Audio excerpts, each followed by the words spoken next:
Mummy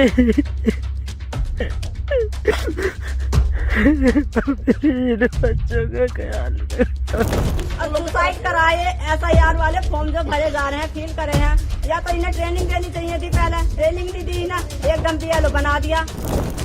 और यह एक जिम्मेदारी वाला काम है और उन्हें यह जिम्मेदारी मिली हुई है जो भारतीय संविधान के अनुसार लोकतंत्र की मजबूती के लिए आवश्यक है। नमस्कार, 4 PM पर आप सभी का स्वागत है। मां, मैं जीना चाहता हूं लेकिन दबाव बहुत है। एक BLO ने यह कहकर अपनी जान दे दी। जिस समय मैं ये खबर लिख रहा था, BLO की वीडियो देख सुन रहा था, मेरी आंखों में आंसू आ गए।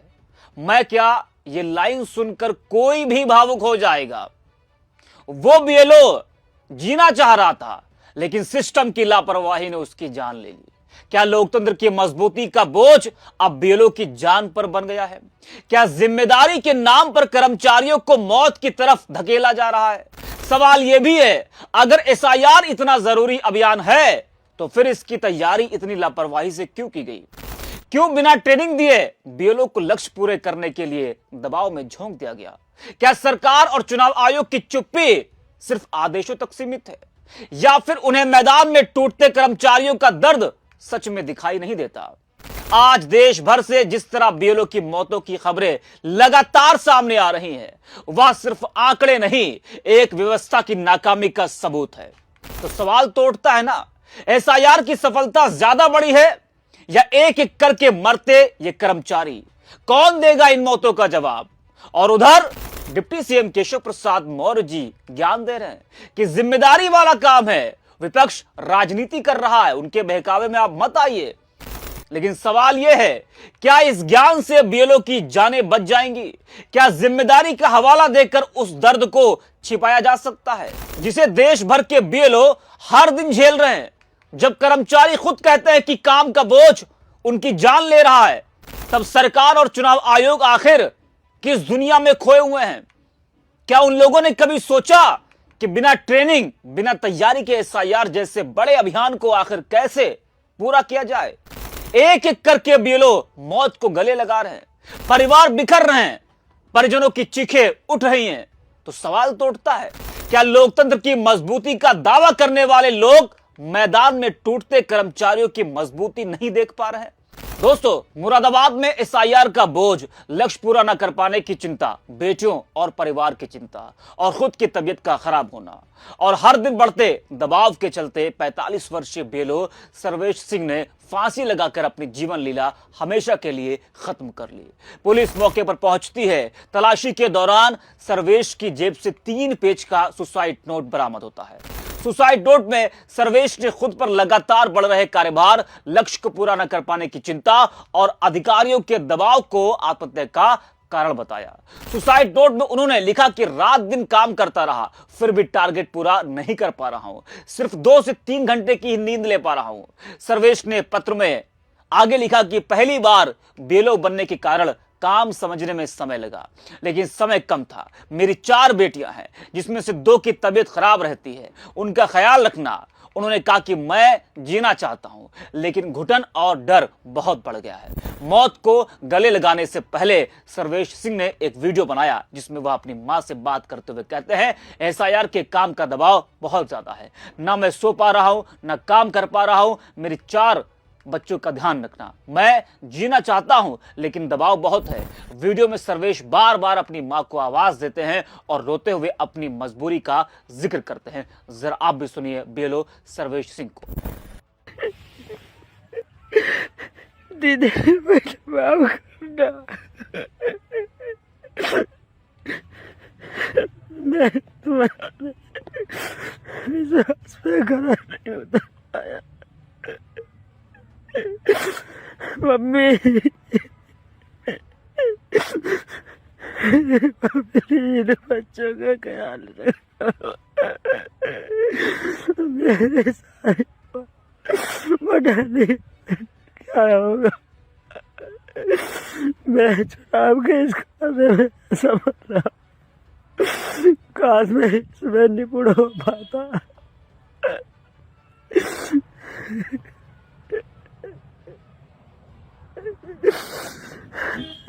मैं तो एक कदम उठाना चाह रहा हूँ,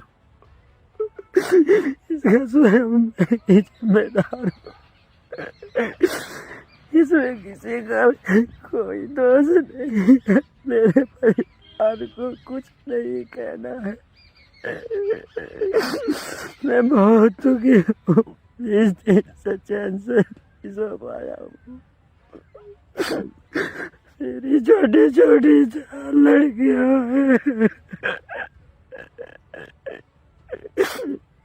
तो सुना आपने, ये भावुक कर देने वाला वीडियो देश भर में वायरल है। परिजन कह रहे हैं कि एसआईआर के बोझ की वजह से उन्होंने ये कदम उठाया। कोई ट्रेनिंग नहीं दी गई, कोई सपोर्ट किसी का नहीं मिला, दबाव की वजह से ऐसा कदम उन्होंने उठाया। जरा आप सुनिए परिजनों को। जो सुसाइड किया है, क्या मामला है? मेरा नाम बबली है और सुसाइड कराए एसआईआर वाले फॉर्म जो भरे जा रहे हैं, फिल करे हैं, या तो इन्हें ट्रेनिंग देनी चाहिए थी। पहले ट्रेनिंग नहीं दी ना, एकदम बीएलओ बना दिया। स्कूल के हेड मास्टर हैं, बीएलओ थोड़ी है वो। या तो उन्हें ट्रेन करते कि तुम्हें ये काम करना है। इतने सारे फॉर्म दे दिए उन्हें, 1015 फॉर्म दे दिए उन्हें फिल करने के लिए। आके ये लोग किसी का सपोर्ट तक नहीं मिला उन्हें। अच्छा, क्या कारण है जो इन्होंने सुसाइड किया है? दबाव के कारण सुसाइड करा उन्होंने। किन लोगों का दबाव था? उसका इतना प्रेशर है, रात के 1-1, 2-2 बजे मैं काम करवा रही हूँ उनके साथ, खुद काम कर रहे हैं। तो कह रहे बताओ मैं क्या करूँ मैं। मौके पर कौन कौन अधिकारी आए हैं? मौके पर सुना आपने, बड़े आरोप परिजनों की तरफ से लगाए जा रहे हैं। वहीं विपक्ष ने भी इस पूरे मामले को लेकर सरकार को, चुनाव आयोग को जमकर घेरा है।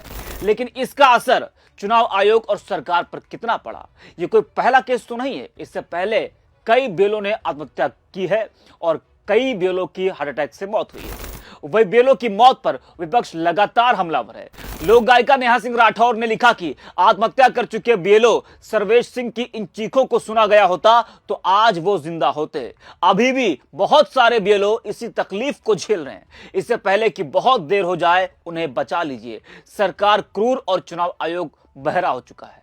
तो क्या आप भी इन चीखों को नहीं सुन पा रहे हैं? जी हाँ, तो विपक्ष लगातार सरकार पर आरोप लगा रहा है। परिजनों में नाराजगी है।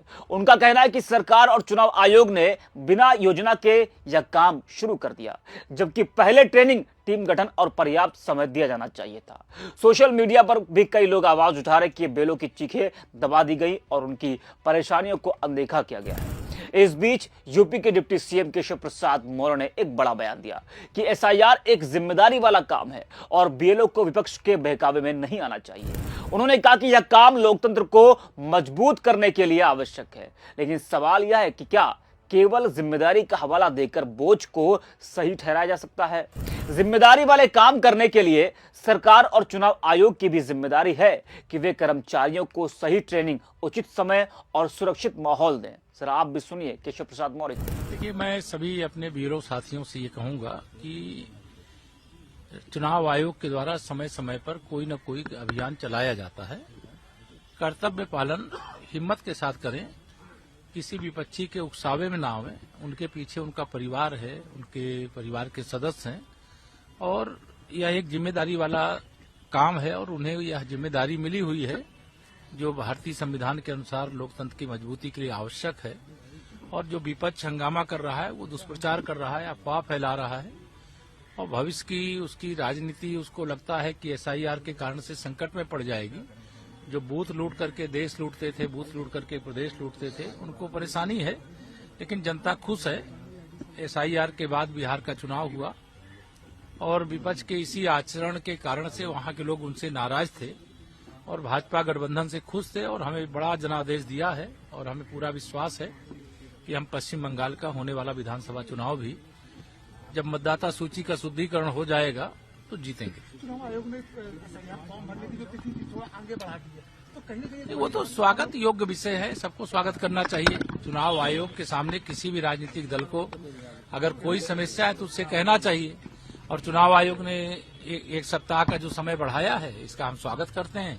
वैसे भारतीय जनता पार्टी इस दृष्टि से भी तैयारी कर रही थी। हमारे कार्यकर्ता बूथ अध्यक्ष से लेकर के पन्ना प्रमुख तक लगे थे कि अगर 4 दिसंबर तक ही अगर यह SIR की प्रक्रिया रहेगी तब भी हम अपना कार्य पूरा कर लेंगे। धन्यवाद। तो केशव जी को आपने सुना, जिम्मेदारी वाला काम तो है केशव जी, लेकिन क्या जिम्मेदारी सिर्फ बीएलओ की है? क्या तैयारी, ट्रेनिंग और सुरक्षित कार्य माहौल देना आपकी और व्यवस्था की जिम्मेदारी नहीं? जब देश भर में बीएलओ काम के बोझ से टूट रहे हैं और कई ने तो अपनी जान तक गंवा दी है, तब क्या सिर्फ ज्ञान देकर हालात बदल जाएंगे? क्या आपने उन आवाजों को सुना जो कह रही थी दबाव बहुत है, सांस नहीं ली जा रही है? क्या आपने मुरादाबाद के सर्वेश सिंह की वो चीखें सुनी जिसमें वो कह रहे थे कि मां मैं जीना चाहता हूं? या उन चीखों को सिर्फ विपक्ष का शोर समझकर अनसुना कर दिया गया? SIR के काम को जिस तरह तेजी और दबाव के साथ करवाया जा रहा है, उसने हजारों बीएलओ की जिंदगी में भारी तनाव पैदा कर दिया है। लोकतंत्र तभी मजबूत होता है जब उसके कर्मचारी सुरक्षित हों, संतुलित मानसिक अवस्था में हो और उन पर अनावश्यक दबाव न डाला जाए। बीएलओ की मौतें केवल आंकड़े नहीं है, ये उन परिवारों के टूटते सपने हैं जिनमें बच्चे, माता पिता और जीवन साथी हमेशा के लिए दर्द का बोझ उठाए बैठे हैं। बीएलओ हमारी चुनावी व्यवस्था की रीढ़ है, अगर वही टूटने लगेंगे तो लोकतंत्र कैसे मजबूत होगा? समय रहते न सुना गया तो नुकसान बहुत बड़ा हो सकता है। सर्वेश सिंह जैसे कई लोग अब भी तनाव में हैं। उनकी चीखें और उनका दर्द देश को सोचने पर मजबूर करता है कि क्या कोई काम जिंदगी से बड़ा हो सकता है। तो इस वीडियो में इतना ही। आप देखते रहिए 4PM।